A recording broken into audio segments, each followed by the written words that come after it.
कैदी हर 20 बार स्टील आरा खींचने के बाद अपने काम को रोकते हैं और फिर चारों ओर की स्थिति को सतर्कता से सुनते हैं, क्योंकि अगर उन्हें जेल के गार्ड ने पकड़ लिया तो उनकी भागने की योजना पूरी तरह से बर्बाद हो जाएगी और शायद उनकी जान भी जा सकती है।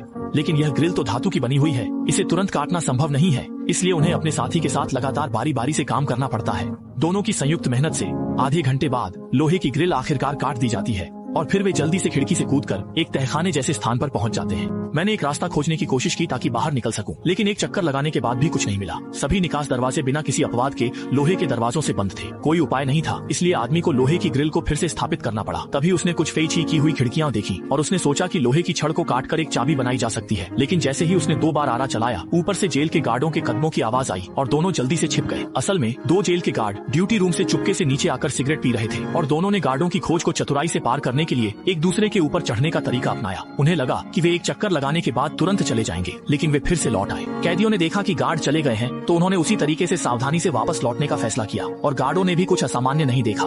दोनों के जाने के बाद कैदी ने कोई देरी नहीं की, अपनी जेब से आरा निकाला और पहले अधूरे काम में फिर से जुट गया। आधे घंटे की मेहनत के बाद लोहे का टुकड़ा आखिरकार उसके बीच से काट दिया गया। फिर उसने लोहे के टुकड़े को मोड़कर सावधानी से लोहे के दरवाजे के सामने आया और फिर बनाई गई चाबी को अंदर डाल दिया। कैदी के कुशल घुमाने पर दरवाजे का ताला सचमुच खुल गया।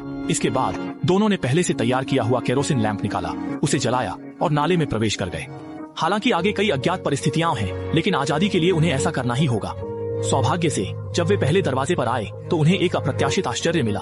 यहाँ के सभी दरवाजों के ताले सार्वभौमिक हैं। मास्टर चाबी की मदद से कैदी एक निर्बाध यात्रा करता है और जल्द ही अपने अंतिम गंतव्य तक पहुँच जाता है। हालांकि सीवर की ओर जाने वाला लोहे का दरवाजा स्प्रिंग लॉक से सुसज्जित था और मास्टर कुंजी तुरंत बेकार हो गई। लेकिन कैदी ने इससे हार नहीं मानी, बल्कि उसकी शांति के चलते उसने एक समाधान खोज लिया। उसने लोहे के दरवाजे को जोर से उठाया, फिर चाबी को खांचे में फंसाया और फिर आरा निकालकर दरवाजे के धुर्रे को लगातार काटने लगा। जल्दी ही उसने ऊपर के धुर्रे को काट दिया और नीचे का धुर्रा भी उसी तरीके से। उसकी तेजी से काटने के चलते दूसरा धुर्रा भी कट गया।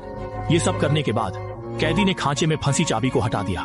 अंदर के टूटे हुए दरवाजे के शाफ्ट को भी हटा दें। ऐसे ही लोहे का दरवाजा उस आदमी ने आसानी से खोल लिया। बाहर निकलने के रास्ते को देखते हुए जो कोने के आसपास था, कैदी जल्दी से नहीं निकला। उसने एक माचिस निकाली, उसे तोड़ दिया और उसे दरवाजे के शाफ्ट के गैप में भर दिया और उसने मास्टर चाबी भी निकाल ली। 2 वस्तुओं पर दस्तक दी ताकि दरवाजे की शाफ्ट का अनुसरण कर सके। ये सब करने के बाद कैदी लोहे का दरवाजा लटकाने के लिए इंतजार नहीं कर सका। उनकी एक कोशिश के बाद न केवल उन्होंने निकास को सफलतापूर्वक खोज लिया, बल्कि उन्होंने लोहे के दरवाजे को चतुराई से भी ठीक कर दिया। अगर जेल के गार्ड यहाँ आते तो भी उन्हें पता लगाना मुश्किल होता। दरवाजा बंद करने के बाद दोनों ने उत्साह के साथ नाले में प्रवेश किया। जब वे पहुंचे